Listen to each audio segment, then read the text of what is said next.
And we are live. So, Dr. Nick Pannella, thank you for joining me. It's probably been a couple of years, right? It's been a couple of years. It's definitely been a long time since I first met you, where you were on my dad's Little League team. Oh, it's been 20 years. 20 years, for sure. But thank you. I mean, I always appreciate, you taking the time out to come chat with us. It's a lot of fun, and we just kind of want to, I don't know, chat a little health, a little fitness, a little wellness. You can go into your practice if you want. If there's anything that you've been kind of like focusing on that like you're just super passionate about and you just kind of want to talk about, like I said, it's very free form. We just kind of go, man. So let's start off with how you been. Colorado, right? This is a new thing. How long have you been in Colorado? Been in Colorado for a year. I'll kind of give a background about how I became a chiropractor and so forth. Sure. So in 2010, I went to NPTI, National Personal Training Institute, which was 4 months long. After I got my degree from there, I said to myself, okay, where do I want to go? And I still didn't know. I'm sure you can relate to this. There's definitely a period for most people, unless they're hyper-focused on something, on what to do. Yeah. So I went to UCF and did what everyone does.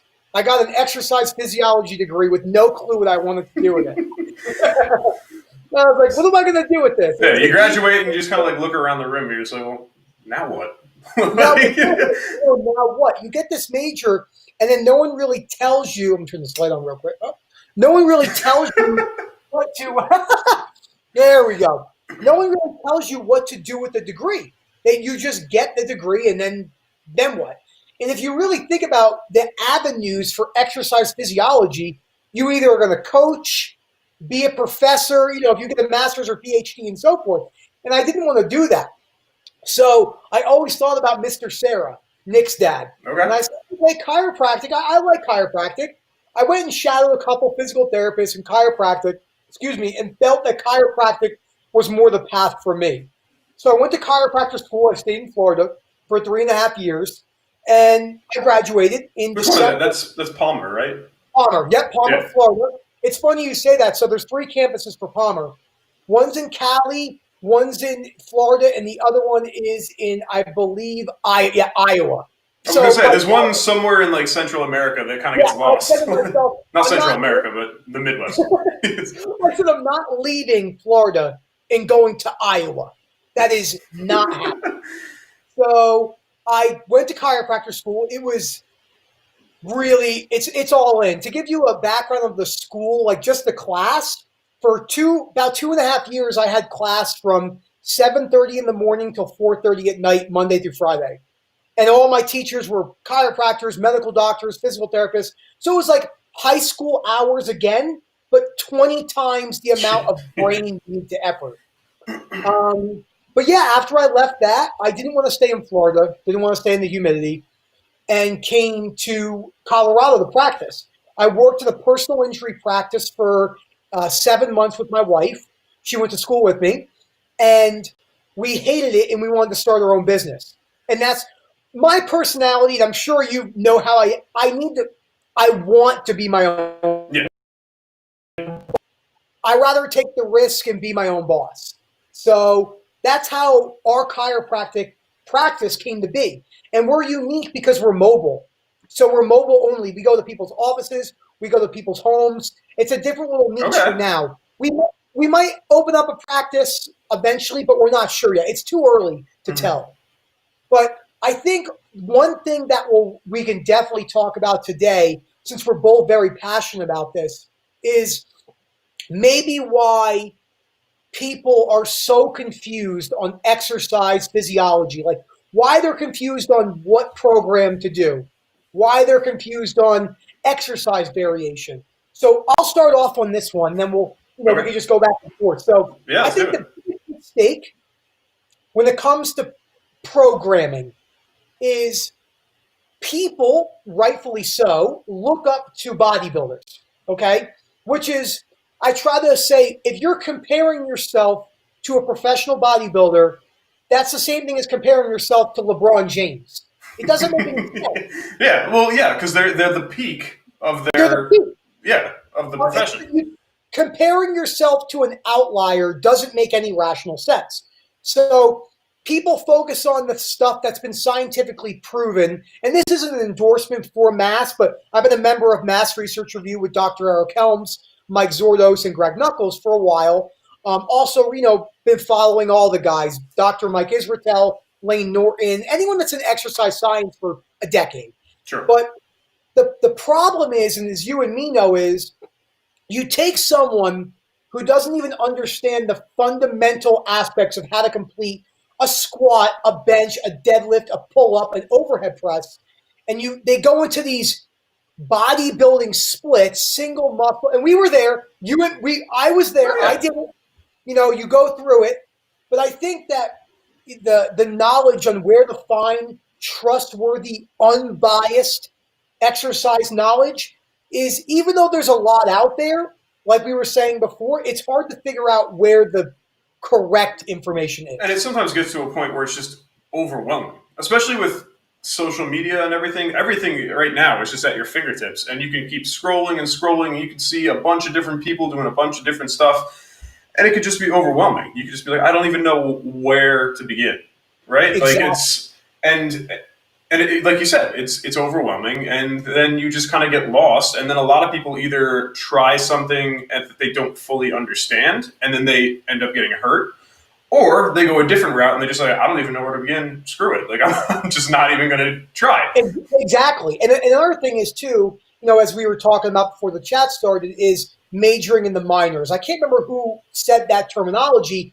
but you might have someone that's, prime example, say that they'll be ask me, should I supinate more in elbow flexion for a bicep curl? And I say, let's not look at the EMG data and focus on if you're going to get an extra this much stimulation when you randomly train your arms. There's not really any thought process into that specific muscle group, how much volume you need. Because I think one of the biggest mistakes, which you and me could agree on, and most people use way too much volume than they need at their current level. You don't need to do 25 sets of chest if you're not Absolutely. Yeah. athlete, No, and that's something that I've, because I always like to learn through my own experience, because obviously that's the best way, to learn, especially when it comes to something like training, working out, that kind of stuff, because you can only feel what you feel.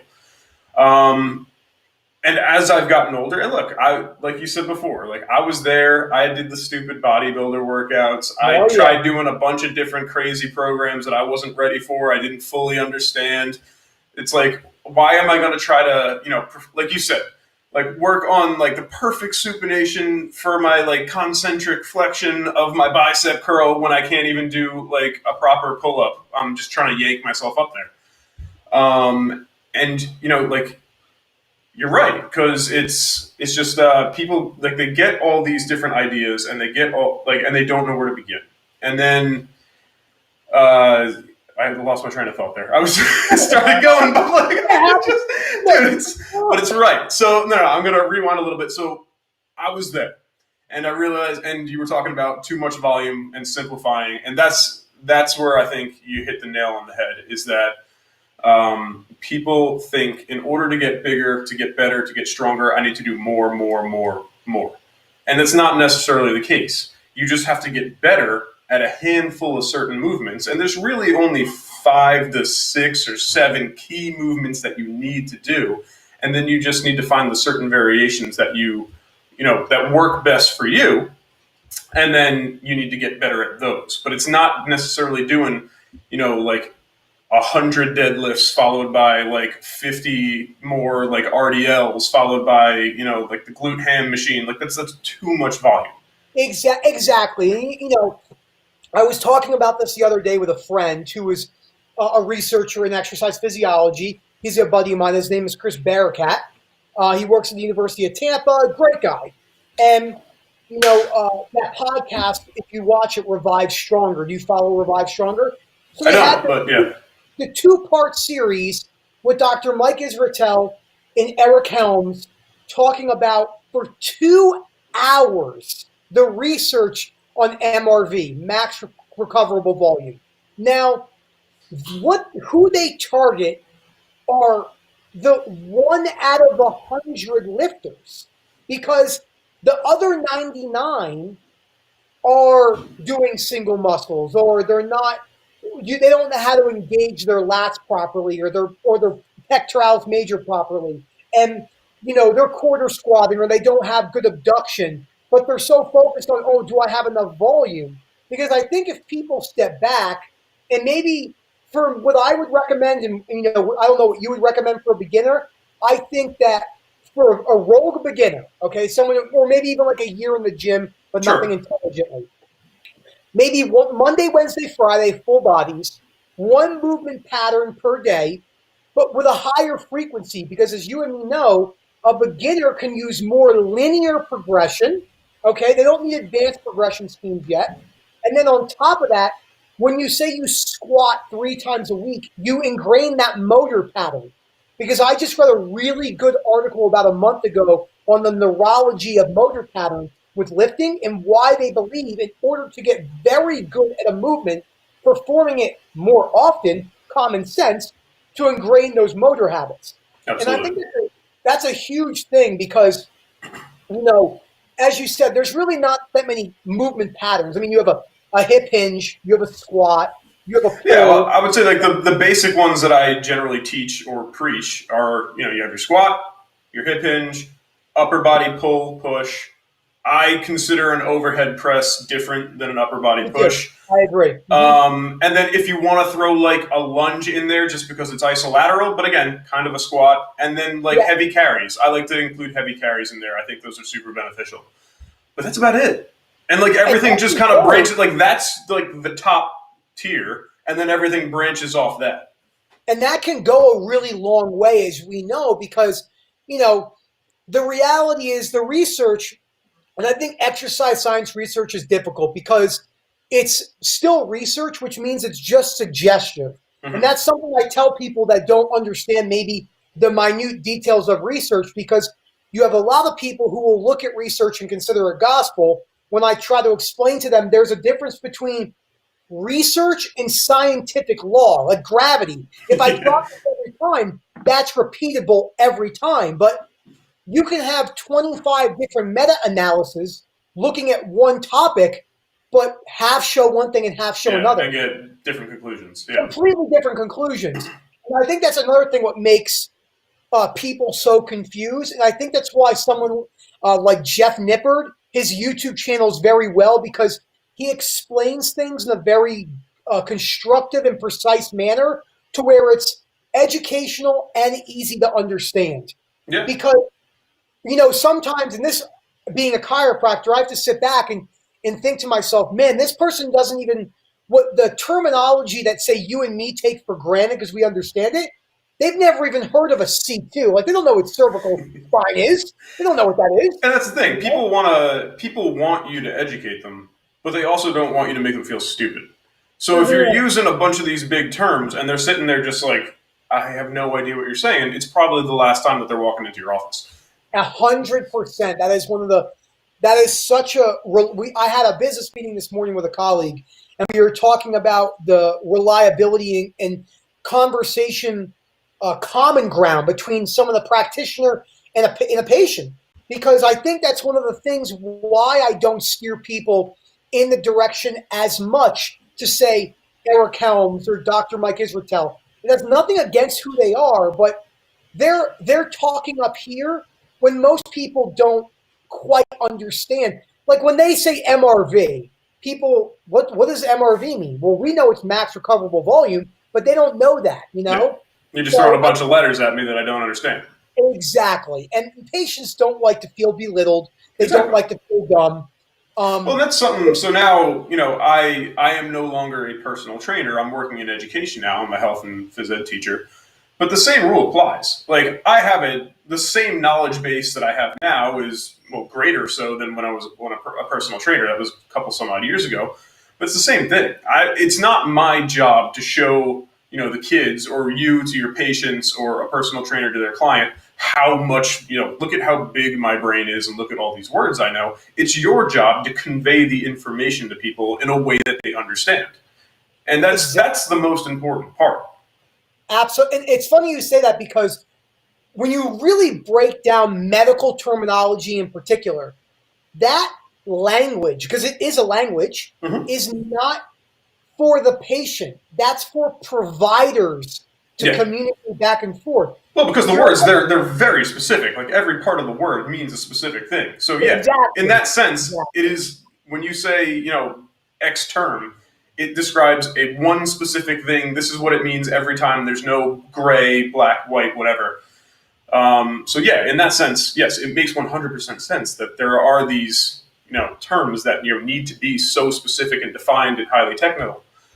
But again, when you're talking to the average patient, student, personal training client, they don't need to necessarily know this. Just teach No, them. Yeah, they need to know. All right, so we're going to work on a squat pattern today. This is good because X, Y, Z. You need to get better at this because X, Y, Z. You're hurting maybe, or you're finding some sort of impediment in your movement because maybe you have some injury, whatever. Like you just need to be able to convey them like why this is important, and they need to be able to understand it. yes, and it's funny when you break it down and you really look at what anyone wants from a provider, whether it's a medical doctor, chiropractor, PT, physical therapist, anything. It's patients. How much is it going to cost? How long is it going to take to get me good? And basically, what are you going to do to get me either Yeah. better or How can you help stronger? me? That's what they Yeah, want to how can you know. help me? And in patients, especially in my field, they don't care about the details like you and me care about.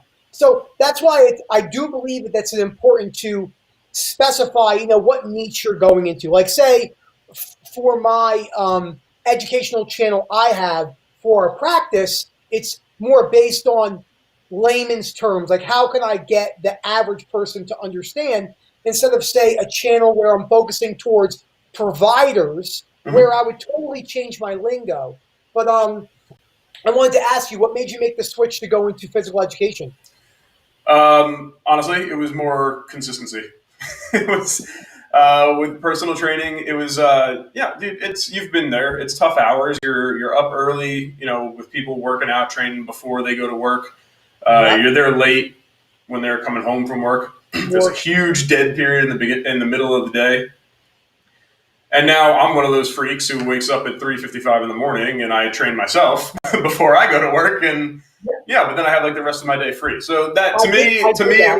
it was a combination. Like I've always had a fascination with the human body. I think it's absolutely like it's a crazy machine that can do so many like crazy wonderful things. So I've Yeah, always had that fascination. So that was always going to be a part of my life. When I was personal training, I loved the one-to-one aspect, like working with the client. And I worked with elementary, middle school kids all the way up to like I worked with trained some 90-year-olds. And being in that position where I'm imparting, I'll say a little bit of my knowledge on someone to where like they can now take that, digest it, and make them improve themselves because of it. Like that was a really rewarding feeling for me. So when I was looking again, the biggest change was the consistency. I wanted the consistency. I didn't want the crazy hours. I was like, well, how could I combine these two things? And I was like, oh, physical education. Like, we're active, and I take a very health and wellness kind of approach to that. It's not just like, all right, kids, here's a soccer ball. We're playing soccer for this week. Like I take a very active role in teaching like the benefits of like teaching exercises, teaching the benefits of exercise, all that kind of stuff, especially starting at like a young age. So it's kind of like two birds, one stone, and that's great that you said that because as a chiropractor, I have gotten asked that question. I don't even know how many times. Is it safe for my ex yeah, son or daughter to resistance train? And it's so funny when I steer them towards the orthopedic. So I can't remember the association, but basically the American Medical Association for Orthopedic Practice mm-hmm. stated in a position statement last year, and I'll send it to you when we get off. I'll find it. It said something along the lines of, if someone is training with proper form and they're not going crazy, there is no adverse effects on growth or any of that when they can lift at like 8, 9 years old. It's just the truth, That's right. That And was what was the old. It was like the old wives' tales. Like lifting was bad for your growth plates or something like that. I used to hear that all the time, all the time. yeah, lifting stunts your growth. That was a Yeah. big one. It's not safe for anyone under 16 to resistance train. Like crazy stuff that didn't even make any sense. And Dude, as you and when me I was a both kid, I know, was jumping out of trees and stuff. That was much worse than learning how to lift. Like, now, don't get me wrong. Is it important to teach if you're going to have a 9-year-old kid doing some sort of a hip hinge? Yes, it's important to get their biomechanics down because, you don't want some 9-year-old kid going in there and pulling 90 pounds with sloppy form well, yeah. when there's still a huge growth area. But that's true for everyone. Like you don't want to just send someone who's never lifted a weight before. It's like, all right, here, set them free, go lift. Like that's true whether you're 9 years old or 90 years old. So I think that I'm happy you brought that up because this is something we and you may or may not agree with me on this. This is what I've noticed. When you look at the, say, general fitness bodybuilding community versus the CrossFit community, if you were to compare them in different aspects, I think that the bodybuilding image-based society is a lot more mentally unhealthy because of body dysmorphia, everyone judging each other. It's a subjective basis. People connect their whole self-worth to what they look like. mm-hmm. Where in CrossFit, it's more community. But what I notice more often is, especially at these big CrossFit centers, I say this probably 5 times a week, this exact sentence. You take a mother who has 2 kids, she's never been to the gym in her life, and you have her performing the most complex multi-joint movements, overhead squats, snatches, clean and jerks. Those movements take months to master before you even put weight on. Yeah. And that's meanwhile, it's Nancy rolling by the gym, after work, trying to get like a half-hour sweat in, and exactly. Yeah. So and I've actually had this conversation with a couple different people, but I always, not necessarily everyone watched the other one, so I always want to state my opinion very clearly. Sure. I'm not anti-CrossFit. No, me either. Not at all. I'm just anti like throwing people into CrossFit and being like, okay, here you go, because you're right. It's CrossFit. It's essentially performing Olympic lifts, which, like you said, are like the highest technical lifts that are supposed to be performed one time with perfect form. And then you're putting a clock on it, and you're just like, all right, we're going to do this for 30 seconds, go. Yeah.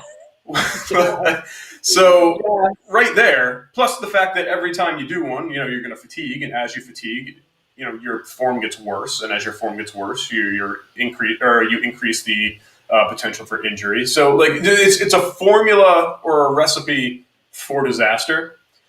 Again, not taking anything away from CrossFit people. They are in much better shape than I am. They're freak athletes. They work their ass off. Like I'm super, super happy for them if they like it. However, you don't really see any old CrossFitters, right? So there's no longevity in it. Like you can be a fucking powerhouse, in your 20s. But honestly, I couldn't even name anyone who's still in CrossFit who's older than 35, maybe. So, you still got a long life to live after 35, I would hope. Yeah, absolutely. It's that's a great point. I've never looked at it like that in the regard of longevity. I've actually had never thought about that. But it's true. You made a great point. When you look at CrossFit and guidelines are just guidelines in anything in life. Yeah. But they do defy all of the guidelines for rest periods, for strength. They just don't abide by them. So like you said, you take someone and you say, because they have timed events, as we both know and you stated, 15 overhead squats in a row with X amount of your body weight. And I mean, I am very, very careful about the form I use on anything. I right now, with everything I know, wouldn't feel confident to do overhead squat 15 times with a broomstick. I was going to say, I'm not. There's no way I'm even touching that. I wouldn't do it with a bar. No. And the mobility too. I mean, the scapula.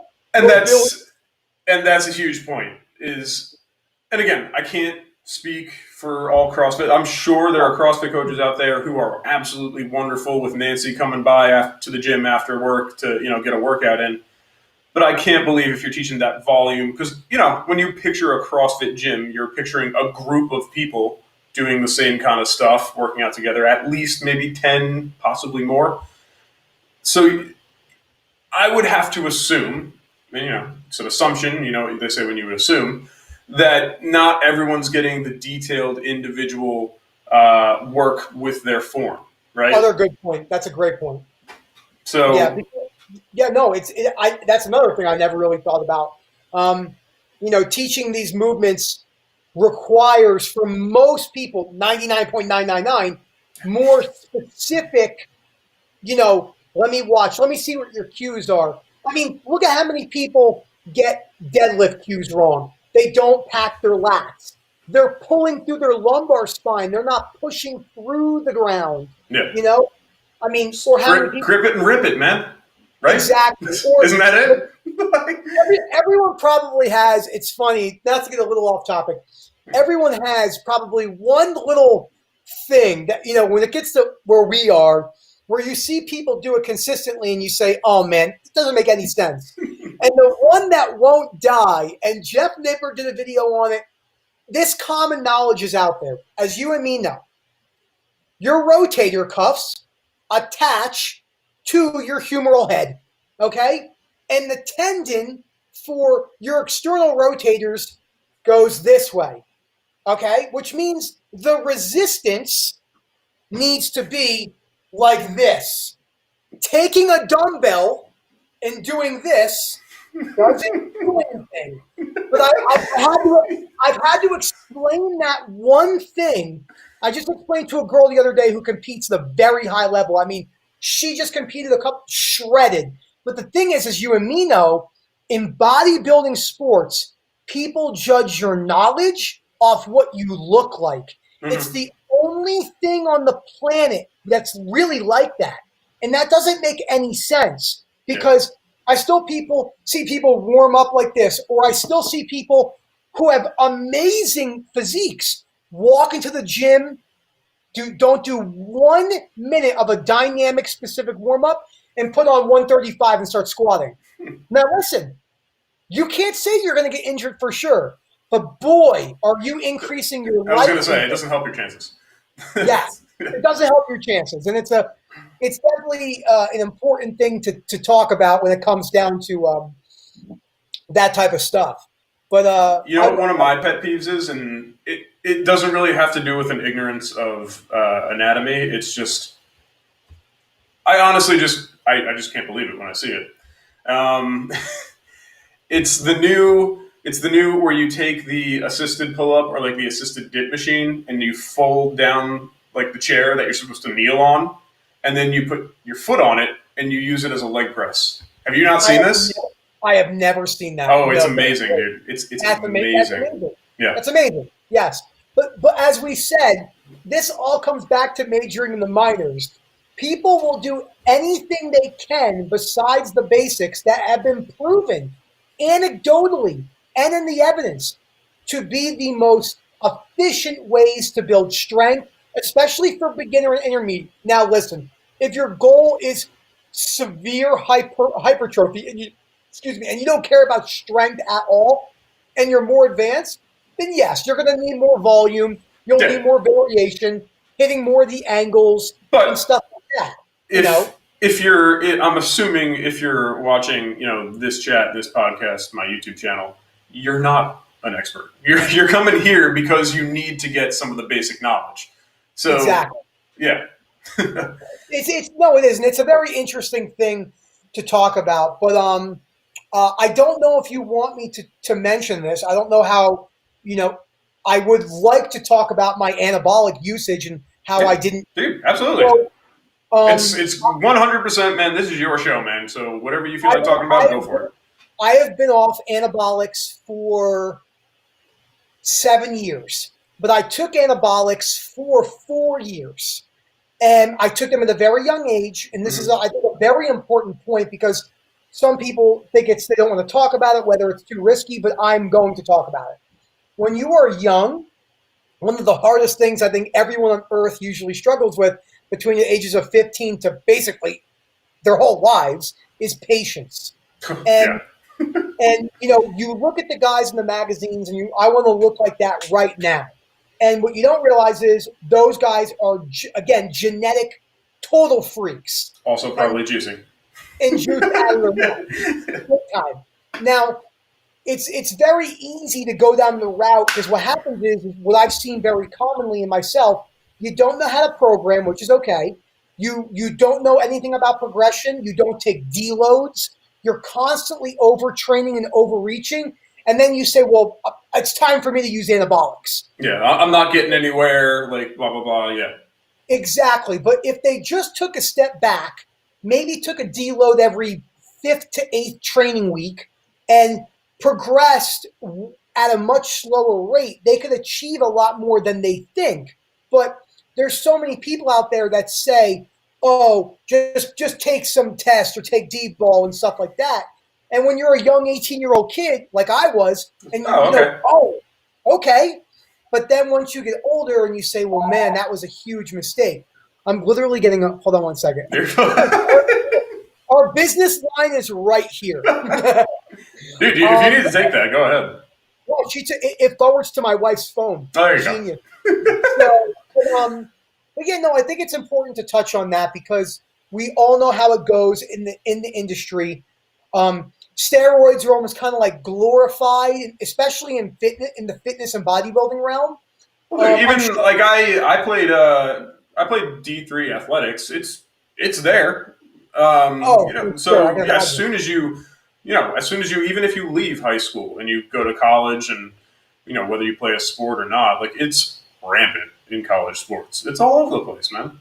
It's all over. It really is. It's sad because what it doesn't do is it, like I said, now I'm very adamant about mental health now. Hmm. I do think that, taking anabolics for the majority of people, it doesn't teach you patience.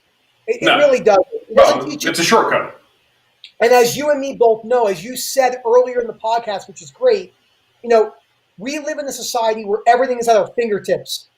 So we are consistently conditioning people to think in I want it now. I want instant gratification, Because if you were to ask the majority of people if you could take steroids right now and have your dream physique, but it would only last 10 years, or you could wait 20 years to achieve your dream physique and it would last for 15 years, most people would want anabolic steroids Now, yeah, because it's just it's hard to be patient like that, it you know? is, and I think it's a natural human instinct to be impatient. Because It is, I you agree. want things when you want them, and I think it's just exacerbated by the culture that we've created, especially with the social media. And you can flip open Instagram and see 6-pack abs and like big booties and like whatever, and it's all just it's infinite. It's just infinite scrolling right in front of you. Forever, Just and hours. it makes you feel like shit because you're just Yeah. like that person looks better than me, that person looks better than me, that person looks better than me. And you reach a certain point where you feel like you need to make a drastic change as opposed to maybe necessarily like taking a step back and saying, well, why isn't what I'm doing currently working? It's, well, what else can I do? And it's the same thing. It kind of it falls in line with the like adding more volume, right? So it's like, well, this isn't working, I need more. This isn't working, I need to take steroids. This isn't working, I have to do X, Y, like whatever. Instead of saying, like, taking a step back and saying, well, all right, I've been doing this for a while. Why isn't it working? Maybe I need more rest. Maybe I'm overtraining. Maybe I'm doing too much. All right. Maybe I pulled my maybe I pulled my training program from a Men's Health magazine and I didn't actually put that much thought into it. And maybe that's why. Like there's a lot of different things, and there's a lot of It's more stimulus out there that's multifactorial. supposed to make us like inferior or feel inferior, and it's kind of like a nasty little cycle, right? It is. It really is a nasty cycle, and I think that that one of the saddest part, I think one of the hardest things to get across, especially in exercise specific or strength, is taking things a step back. You said it perfectly. Not I need more, but okay, why am I doing what? Why is this not working? Like you said, that is a great way to look at it. Because if you took, I truly think it's this bad. If you took 1,000 people who lift weights with 5 years into the gym, okay, which means let's say they're going an average of 4 to 6 days a week, they're utilizing failure way more than they need to be. taking every set to failure, and you say this to them. When was the last time you took a calculated deload week? Not a week off because you went to Mexico with your family. But when was the last time you took a calculated decrease in volume, intensity, everything? And I guarantee you out of 1,000, maybe 5 or 10 would say that they take consistent deloads. I think half of them wouldn't even know what you're talking about. No, they wouldn't. What's a deload? And then you can go down the other perception that, if I take a week off from the gym, I'm going to lose muscle, which the evidence is not. Listen, when COVID happened, we got lucky. I don't know how you guys, your gyms were closed for what, 6 months? Yeah, they were closed so long that I bought a squat rack. So I have a home gym. The gyms were only closed here for 8 weeks. Wow. So that's pretty good. Yeah. But I took a full 8 weeks off from the gym, and I lost some muscle, but it wasn't, oh, wow, what a difference. You know what I mean? Yeah. And most of it's even, you take that long off, it's neurological. Yeah, right? for sure. Like it's just you haven't done it in a while, so your body eases back a little bit, and then you get back and you try to you throw 135 on it feels like 225, and you're just like, oh, all right, well we're doing this again. So the motor pattern gets a little shaky, but I think all that stuff is really important, man. I try to tell people one of the biggest philosophies I live by in when my practice or so on and so forth is we are focus. We're getting better as a society, but for years we were what we call a practitioner-focused recovery, where the patient wanted me or anyone else to get them better. Sure. And listen, I had a patient recently who couldn't even move. He had such a bad acute low back thing going on. He needs me. He needs more passive stuff. But the evidence is very clear. The people who have the longest success in anything take an active part in their life, whether they're rehabbing, and that's where it is the importance for you and me to teach them the tools they need to use on their own. Because you and me are not, listen, let's say someone sees you 1 hour a week. That's 1 hour. Yeah. That's nothing, Why, how come I'm not losing weight? Well, I see you 1 hour a week. What are you doing the other 100 hours that you're not here? And that's another I could talk about nutrition for, with every single fad diet out there, excuse me. And I try and tell people, I think this is a good point to talk about. Absolutely. Because a lot of people don't agree with me on this, which is fine. You have a big group of people that say hormones are your biggest factor why people don't lose weight. So I said, let me break it down. Okay. We know, you and me, we all have a BMR, a basal metabolic rate, which is our baseline. Our metabolism, there's a lot. So you may have more insulin resistance, which means that maybe your BMR is lower, but you still have a calorie point where if you eat below that, you're going to lose weight. Yep. It might just be lower for you than other people. And this is why we have reverse dieting. I try and tell people, if your metabolism was a stagnant thing, reverse dieting wouldn't exist. Because we reverse diet to change metabolic adaptation. That's why that is invented and why it's a thing. Yeah. So, do you want to can you just go into that a little bit, just in case anyone doesn't know what reverse dieting actually is? Sure. I'm super happy you said that too. So the girl I just was talking about in the gym, the one who was warming up her externals like this. Yeah. She competed, and we started talking about reverse dieting. And she said, I've never heard of that, which blows my mind to me that you can be competing at this high of a level and don't understand. So it goes to show you how much farther they could take their genetic potential if they knew some of the other stuff. So I said to the girl, in your opinion, what's the most important part of a fat loss phase / fat loss recomposition, whatever you want to call it, body recomposition? Sure. She says, like everyone says, losing weight. I said, that's not true.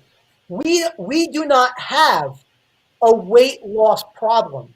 People lose weight all the time. We have a keep the weight off problem. I think, isn't that that's Lane Norton, right? It's a weight regain That's problem. it. Yeah, Yes. I heard him talk about that, and it was like light bulbs. I was just like, oh my god! It's like anyone goes on a diet. Anyone can go on a diet for 2 months and lose like 30 pounds. It's just when you get to that point, you know, the 2 months are up and you lost the 30 pounds. What do you do now? So it's not that we have a weight loss problem. People do it all the time. It's we have a weight regain problem. That's so the statistics are very clear. Mm-hmm. Like whatever you look at, it's always 80 to 95% of people that lose weight gain all the way back, and more than half gain more. So as I tell people, if you want to be safe, if you want to lose weight for a show but then regain, recomp, your dieting phase is not like this. So body weight, come down, endpoint. It's like this. Mm-hmm. And this second half is more important because, as you and me know, and this is what I had to explain to this woman, you start, your body weight is 200. You get down to 175. Your BMR, naturally so, your metabolism adapts to your fat loss. Yep. It wants to slow down because it wants to keep you alive. You weigh less now. You don't need as much calories. Yeah, your body doesn't know you have a show in 6 weeks. Your body just thinks, oh, I'm eating less. I need to slow everything down so I don't die. So they get to a certain point, and then what do 99.9 of 100 people do? They go back to eating how they were before. But I said, let me tell you, before your diet, your maintenance calories were 3,000 calories. Guess what? Your maintenance calories now are 2,400 arbitrarily. So now you're eating what you thought was maintenance, and is a 600 calorie a day calorie surplus. Bulking season, baby. So there was. It's good that you spoke of Lane. So Lane has a book that came out 2 years ago called Fat Loss Forever. It's the most scientific fat loss book I've ever read. And he talked about a study that was done in mice. Now, it's still a mice study. Mm-hmm. They took two groups. Dude, this is the craziest thing. One of them lost weight at a normal pace. The other one crash dieted. Then they let them bring the weight back up the way they would, a reverse diet. And then the other ones, they crash dieted and let them gain the weight as fast as they want. Okay. Then they did it a second time. The group of rats or mice that crash dieted and regained the weight back, they had to bring their calorie levels down. I think it was 1/10 lower to reach the same body fat, and they gained the weight back 3 times as fast. That's why we see this and then when you crash diet, go back up, crash diet, go back up. The only thing you're doing is destroying your metabolism. You're destroying it. You know, I reverse dieted for, I'll give you a good example. I'll use myself. So I've been in a calorie deficit now for 10 months. Okay. I'm down 27 pounds. I still only have 1 cardio session a week. And I still eat on my low days. When I told my friends this who compete at the gym, they'll be like my same body weight and say, I'm on 1,800 calories a day. And they're on steroids, which brings your metabolism higher. Yeah. And my buddy asked me, so what are your calories like? Knowing I'm natural. He's like, what do you at? He said this word for word. What are you at, like 1,500? I said, dude, my 6 low days are 3,250. He's like, there's no way. You can't lose weight on 32. I said, yes, I can, because I reverse dieted for 2 years.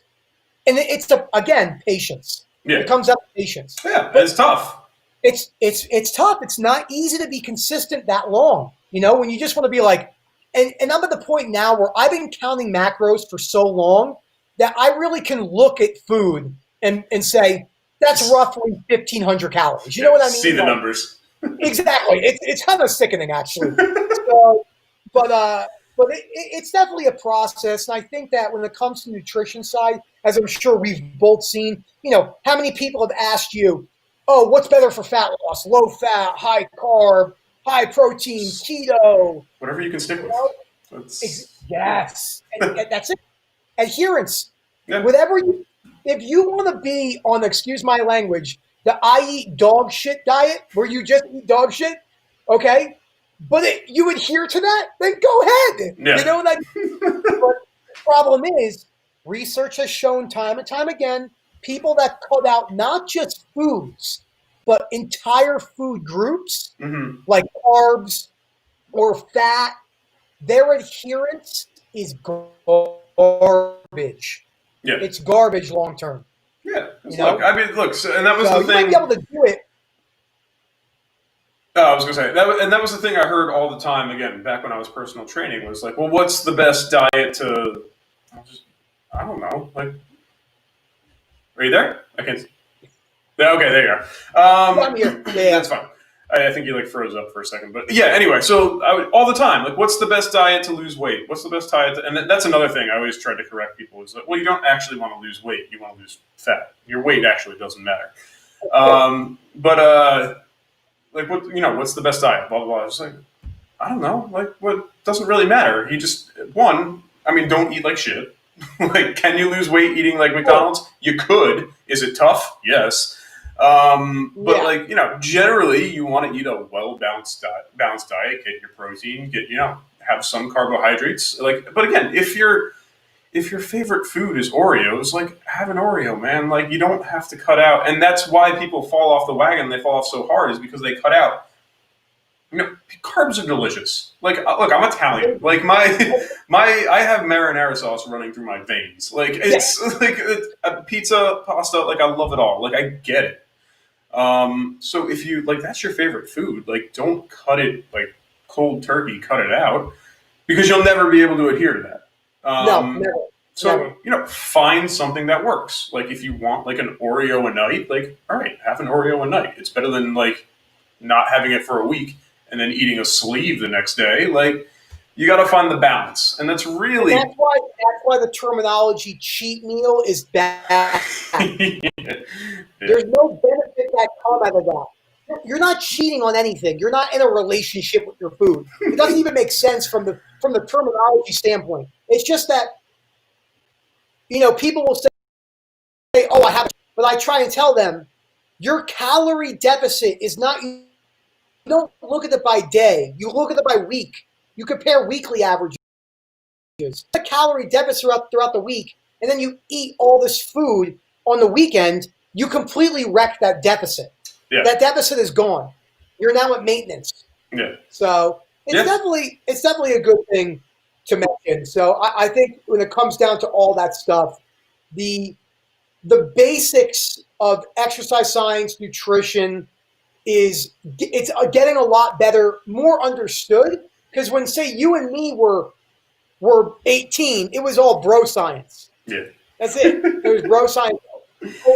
So we're really fortunate that we live in a time now where it's not nearly like that, which is good. And I really just try to preach like simplicity. Like, you don't have to make things overly complicated. Like I said before, I really focus on teaching people 5 or 6 basic movements. And look, if you absolutely hate like barbell back squatting, fine. Like, we'll find something else for you to do. Like, you can do lunges, maybe you can do split squats, maybe you like goblet squats more. You're still getting the movement pattern in.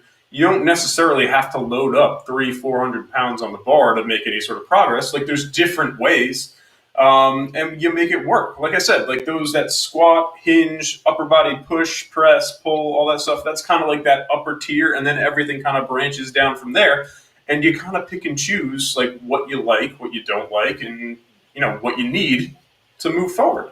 Exactly. But like I feel like I harp a lot on social media, but I think it's actually a real problem. Like, you see a bunch of these super fit, super hot, super good looking people who are throwing weights around and they're jumping and spinning and doing backflips, and it's just like, this is not exercise. This is a circus. Like, this is not an exercise.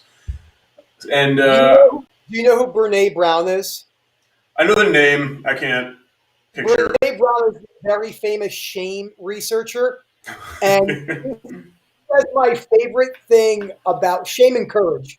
She said in her recent special, social media is the cesspool of humanity.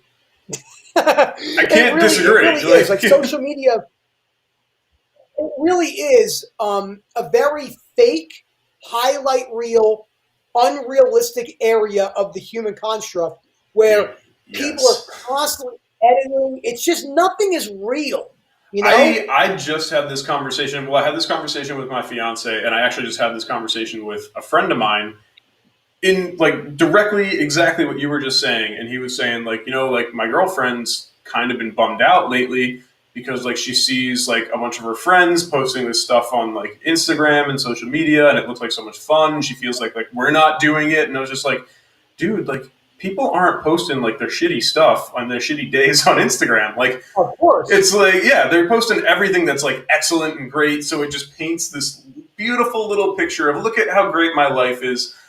Like, it's not true. It's all fake. Like, I'm not going out and like if I stub my toe, I'm not, taking a picture and posting it on Instagram. Like, oh, my day sucks. I stubbed my toe. Like, no, it's like, it's, look at me working out. Look at me. Oh, I'm at the beach bar. Like, blah, blah, blah. Like, I probably go once a year, but I'm going to post about it like 8 times. So, like, you think I'm going all the time. Like, people with their faces in the same direction. And, like, it's just this illusion of just not what is. How many times have you seen this? You've seen someone on social media, then you see them in real life, and that person doesn't look like the way they do on social media. It just is. People don't unconditionally accept themselves. Yeah. Most people, not everyone, but really most, live their whole entire lives based on conditional. Oh, if I'm lean, I'll be happy. But you don't need to have a Ferrari. You don't need to be lean to be content and happy. Yeah. Well, if I look a certain way, I'll be happy. If I have this new Gucci bag, I'll be happy. If I have this car, I'll be happy. And then you usually end up spending yourself broke, and then you're unhappy, and then you have a bad relationship, and all right, but you got some nice stuff out of it, I guess. Like, right? Excuse me. It really is. That's why I think that mental health, the preaching of mental health, is so important for young fitness people because it's very easy to get sucked into that. Oh, my whole entire self-worth is put on my physique. Like the way I look. I have a buddy who has a very, very large following in social media, and his whole entire life was built and his business off his physique. And he has a tremendous physique. I mean, we always used to say if he enhanced, he would more than likely be truly, if he did 10 years of training the way he does, probably on the Olympia stage. His genetics are that. He looks ridiculous. And, he went through a really tough period. And when we talked about it for like an hour about 2-3 months ago, I said, what do you think was the cause? And I already had a suspicion. Sure. But he said to me, I put my whole entire value of who I am based on what I look like. And that's not a good thing, No. It's cool to be healthy. It's cool to be in shape, but it's not you. We're humans with multiple different personality traits and likes and dislikes. So being in shape is one aspect of life, but people make fitness their lives. And I love that you brought this up because I think it's excellent to address. But two, like, so here I am. I've built this YouTube channel. Everything that I talk about here is health, fitness, self, improving yourself, blah blah blah. But you're right. Like, it's not the end all be all. Like, look, I am by far do not have a perfect physique. I got a little extra Lenny and stuff. A little softness here and there. It's fine. But I'm okay with it, and I'm healthy, and I train 5 to 6, sometimes 7 times a week, and I'm not killing myself, but it's something that I love to do, and I enjoy it, and I know it's good for me, and I eat generally pretty well, but we have pizza nights on Friday, and I like a craft beer and a whiskey, it's okay, so I think it's good, but it's good that you bring it up because, like I said. People need to know, yes, it's always good to improve yourself, but, not to obsess about it, right? It's real, and I think, honestly, because I got to go to work, we should end it on what you just said because I want to make that into a very good point. because you and me could talk for another 10 hours. It I would know, be 2 we got o'clock. It would be 2 o'clock in the morning by the time this thing would be done. Yeah, I can't do that. I got another one of these at 8, so. So this is a question I pose on if anyone's watching or you. Who is healthier? And we know it's a pretty obvious answer. What you just said. You're balanced. You enjoy your life. Your mental stress, whether however it is, down. You enjoy what you're doing and you love it. Or is it the Instagram person that's 7% body fat all year round? They restrict their lives. And listen, they might enjoy that if that's what they enjoy. Yeah. They're not doing things because they're too obsessive about their eating patterns, or they can't miss a training session. Who is healthier and what is health? Because health is so subjective. And I think it's a great place to end it. Because in my opinion, health is not just physical, as we know. Mm-hmm. It's physical, it's mental, whether you're spiritual, your financial health. I mean, if you're not financial, like if you're spending money recklessly. So your physical health and what you look like is such a small part of the general human wellness that you and me, we love working out, but are we going to have great physiques when we're 90 if we live that long? No, so that fades. That fades like everything else. That's not a sad thing. It's just life. You know? It's just true. So it's just what it is. Yeah. But I think that's a good thing to end it on, because I think it's really important, the topics that we cover towards the end, because the mental health and fitness can be really skewed and really unhealthy.